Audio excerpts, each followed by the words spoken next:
जनसंख्या वितरण अध्ययन के अगले क्रम में हम विश्व में जनसंख्या वितरण के घने बसे प्रदेशों और विश्व विरल जनसंख्या के प्रदेशों के बारे में चर्चा करेंगे।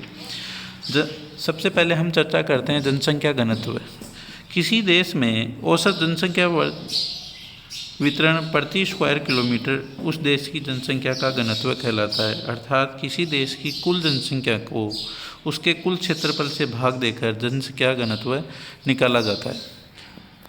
विश्व में जनसंख्या का स्थानिक वितरण समान नहीं है। जनसंख्या के केंद्रीकरण की मात्रा में एक स्थान से दूसरे स्थान में भिन्नताएं देखने को मिलती है। संयुक्त राष्ट्र संघ ने 2010 में प्रकाशित आंकड़े प्रकाशित किए थे, जिसके अनुसार विश्व की जनसंख्या का घनत्व 44 व्यक्ति प्रति स्क्वायर किलोमीटर है। जब एशिया महाद्वीप की बात करें तो हमें ये घनत्व 110 व्यक्ति प्रति स्क्वायर किलोमीटर देखने को मिलता है। इस प्रकार हम देखते हैं कि एशिया महाद्वीप अन्य महाद्वीपों की अपेक्षा घना बसा महाद्वीप है। दूसरी ओर यूरोप महाद्वीप में 102 व्यक्ति प्रति स्क्वायर किलोमीटर, लैटिन अमेरिका में 22 व्यक्ति प्रति स्क्वायर किलोमीटर, अफ्रीका, उत्तरी अमेरिका, ओशनिया जहां क्रमशः 21, 14 और 3 व्यक्ति प्रति स्क्वायर किलोमीटर का जनघनत्व देखने को मिलता है।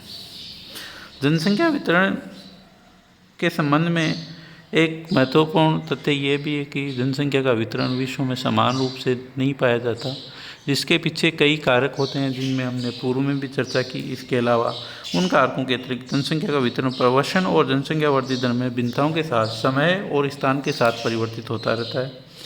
विश्व की आधी जनसंख्या 5% भूभाग पर निर्भर करती है, जबकि 33% भूभाग निर्जन है।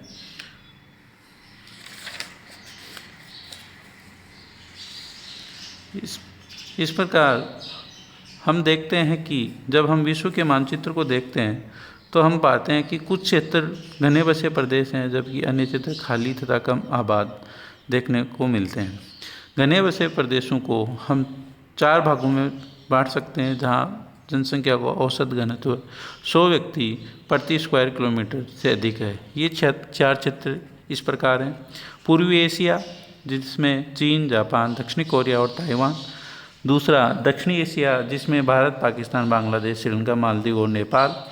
तीसरा क्षेत्र उत्तर पश्चिमी यूरोप, जिसमें United Kingdom, France, Germany, Netherlands, Belgium, Luxembourg, Ireland, Denmark, Spain, पुर्तगाल और इटली।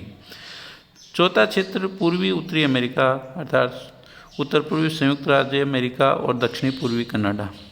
ये विश्व के 4 ऐसे प्रदेश हैं जहाँ पर प्रति स्क्वायर किलोमीटर 100 मनुष्य से अधिक लोग निवास करते हैं। ये घनी जनसंख्या के जो प्रदेश हैं सभी उत्तरी गोलार्ध में अवस्थित हैं। इस प्रकार विश्व की 75% से अधिक जनसंख्या कर्क रेखा और 70 डिग्री उत्तरी अक्षांश रेखा के बीच निवास करती है। इसमें से चीन और भारतीय महाद्वीप में जनसंख्या बहुत पहले से अधिक है। यूरोप अपेक्षाकृत नवीन है। संयुक्त राज्य अमेरिका में पिछले 200 वर्षों में सघन आबाद हुआ है। जापान, हांगकांग, दक्षिणी कोरिया, मकाओ, ताइवान, सिंगापुर को छोड़कर पूर्वी एशिया और दक्षिणी एशिया के देशों की जनसंख्या मुख्यतः गांवों में निवास करती है और ये देश नगरीकृत देश हैं। इन क्षेत्रों की जनसंख्या मुख्य रूप से प्राथमिक क्रियाओं यथा कृषि, वानिकी, मत्स्य और खनन में लगी हुई है, जो भूमि की भोजन उत्पादन संभावना को प्रतिबिंबित करते हैं। जापान, हांगकांग, दक्षिणी कोरिया, मकाओ, ताइवान, सिंगापुर अर्थात पूर्वी एशिया और दक्षिणी एशिया के नगरीकृत देशों को छोड़कर शेष क्षेत्रों में जहां उपजाऊ कृषि, कछारी भूमि, सामान्य ढाल और जल की उपलब्धता है, वहां पर जनसंख्या घनत्व अधिक देखने को मिलता है। जैसे चीन की यांगटिक्सियांग, होंगो और सिकियांग की घाटियों में जनसंख्या का घनत्व सर्वाधिक है। वहीं भारत में सतलज, ब्रह्मपुत्र मैदान, पूर्वी तटीय मैदान, सदा प्रवाहित होने वाली नदियों की घाटियाँ घने बसे क्षेत्र हैं। इसी प्रकार पाकिस्तान का पंजाब प्रांत, जिससे होकर 5 पंच नदी गुजरती है, सिंधु नदी का डेल्टा घनी आबादी वाले क्षेत्र हैं। बांग्लादेश में केवल चटगांव पहाड़ियों के भागों को छोड़कर समस्त कसारी मिट्टी का प्रदेश अधिक घनत्व वाला क्षेत्र है। नेपाल की घाटी और श्रीलंका के तटीय प्रदेश अधिक घनी जनसंख्या वाले प्रदेश हैं। दक्षिणी पूर्वी एशिया की जनसंख्या वितरण के प्रतिमान के विपरीत यूरोप और उत्तरी अमेरिका के घनी जनसंख्या वाले क्षेत्रों में नगरीय समूहन देखने को मिलता है, जिसके पीछे औद्योगिक और नगरीकरण तथा कस्बों में तीव्र आर्थिक क्रियाओं का होना है। पिछले 200 से अधिक वर्षों में ग्रामीण और देहात के लोगों को नगरों की ओर आने के लिए इन देशों में प्रोत्साहित किया गया। इसी कारण यूरोप और अमेरिका की 3/4 से अधिक जनसंख्या नगरीय क्षेत्रों में निवास करती है। अगर हम जनसंख्या के घनत्व की बात करें तो जनसंख्या घनत्व सर्वाधिक चीन और भारत में नहीं मिलता, वरन सिंगापुर,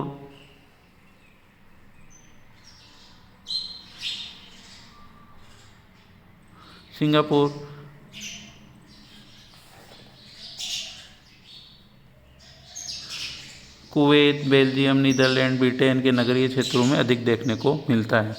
कुछ अन्य भौतिक सुविधाओं के कारण यूरोपियन और अमेरिकन जनसंख्या समूह इतने बड़े जनसंख्या केंद्र बन सके हैं, अर्थात जो यूरोप और अमेरिका के बड़े नगरीय केंद्र हैं जहाँ अत्यधिक जनसंख्या है, उन नगरीय समूहों के विकास के पीछे वहाँ होने वाली आर्थिक क्रियाएं, सांस्कृतिक कारक और औद्योगिक क्रियाएं मुख्य रूप से उत्तरदायी हैं, जिसके कारण ये क्षेत्र इतने बड़े क्षेत्र बन सकें। इसके अलावा यहाँ की जो जलवायु जो नम और समशीतोष्ण है, ऐसी जलवायु में कई प्रकार की उपज उत्पन्न की जा सकती है। आयरलैंड, स्कॉटलैंड, नॉर्वे, स्वीडन और फेरो द्वीप तक गेहूँ, जौ, ओट, राई, तिलहन इत्यादि सुगमता से उगाए जाते हैं। बड़े उत्पादन केंद्रों की स्थापना, विकास और विस्तार ने श्रमिकों को समूह में बड़े उद्योगों के चारों ओर एकत्रित करने में सहायता की, जिसके कारण बड़े नगरों का विकास हुआ। विभिन्न प्रकार के कार्यों में संचयी सुधार और इसके परिणाम स्वरूप श्रमिकों में सुधार ये प्रदर्शित करता है कि यूरोपियन जनसंख्या का समूहन भौतिक और सांस्कृतिक कारकों का परिणाम है। एशिया, अफ्रीका और अमेरिका में व्यापारिक संबंध और उनमें उपनिवेशिक बस्तियों की स्थापना में यूरोप के क्षेत्रों में जनसंख्या वृद्धि में बड़ा योगदान दिया। Britain, Dutch, French, German, Belgium, पुर्तगाली और स्पेनिश साम्राज्यों का अन्य महाद्वीपों में विस्तार होने के कारण भोजन और कच्चे माल के आयात की सुविधाएं मिली, जिसके कारण यूरोपीय क्षेत्रों में जनसंख्या में तीव्र वृद्धि हुई, औद्योगिक विकास तीव्र हो रहा और औपनिवेशिक बस्तियों से भोजन और कच्चे माल के संसाधनों का दोहन किया जा सका और मूल राज्यों का विकास हुआ। जो औपनिवेशिक साम्राज्य थे, उन्होंने अपने उपनिवेशों का शोषण किया और उसके परिणाम स्वरूप वहाँ से जो संसाधन लेके आते थे उनसे स्वयं के मूल देश का विकास किया। उत्तरी अमेरिका के जो नगरीय क्षेत्र हैं और घनी आबादी वाले क्षेत्र हैं, उनके विकास का इतिहास बहुत छोटा है। 1492 में यूरोपवासियों को अमेरिका का पता नहीं था। इसकी खोज कोलंबस ने 1492 में की और यूरोपवासियों के लिए ये अछूत भूमि कहलाती थी। अमेरिका की जनसंख्या में तीव्रता से वृद्धि औद्योगिक क्रांति 1779 के पश्चात हुई। उत्तरी अमेरिका के जनसंख्या केंद्र यूरोपवासियों के लिए निकास के रूप में विकसित हुए। 1750 तक यहाँ छोटी छोटी संख्या में ब्रिटिश, डच, फ्रेंच, स्पेनिश, पुर्तगाली तथा इटली के आप्रवासी आकर अमेरिका के उत्तरी पूर्वी तट के सारे आके बसने लगे। इन्होंने अमेरिका के जो मूल निवासी थे रेड इंडियन लोग, उनको आंतरिक स्थानों की ओर पश्चिम में धकेल दिया और उन्हें युद्ध, रोग, सांस्कृतिक संपर्क और अन्य मानसिक आघातों के प्रभावों द्वारा समाप्त कर दिया। संयुक्त राज्य अमेरिका में बोस्टन से लेकर वॉशिंगटन डीसी तक नगरीय क्षेत्र तथा कनाडा में सेंट लॉरेंस के सारे का क्षेत्र यूरोप वासियों के लिए मुख्य आकर्षण का केंद्र था, क्योंकि यहाँ पर आर्थिक, व्यापारिक, सांस्कृतिक और राजनीतिक क्रियाओं का एक केंद्र है। इन क्षेत्रों के इन घने बसे प्रदेशों के अलावा छोटे केंद्रों में जैसे मेकांग, मेनाम और इरावदी नदी के डेल्टाई क्षेत्र, इंडोनेशिया के जावा द्वीप, अफ्रीका महाद्वीप के अत्यधिक घने बसे क्षेत्रों में मिस्र की नील घाटी के सारे केंद्रीकरण, विक्टोरिया झील के वल्ले का क्षेत्र, नाइजीरिया का तटीय क्षेत्र इत्यादि क्षेत्र हैं जहाँ हमें घनी जनसंख्या देखने को मिलती है। धन्यवाद।